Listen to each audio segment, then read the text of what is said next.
ভাই বর্তমানে বাংলাদেশের মধ্যে হুজুররা, শুধুমাত্র হুজুররাই মা বোনদেরকে মানে পর্দায় থাকতে বলে, নিজের ইজ্জতকে হেফাজতে রাখতে বলে, মানে সবকিছুর দিক দিয়া মা বোনদেরকে অনেক ভালোভাবে বুঝায়। কিন্তু না, কিছু কিছু মেয়েরা পর্দার মধ্যে থাকে ঠিকই, কিন্তু পর্দার মধ্যে থাইকা এত পরিমাণ স্মার্ট হয়ে যায়, যার কারণে দেখা যাবে যে কিছুদিন পরে তারা জান্নাতের দরজা দিয়া সিঁড়ি বাইয়া বাইয়া উপরে উঠতেছে, টাস কইরা সেই সিঁড়ি ভাঙ্গা পড়ে যাবো জাহান্নামের মাঝখানে একদম।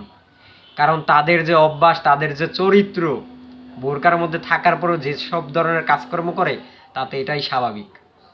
সঠিক বলেছেন, আপনার বুদ্ধি ভালো।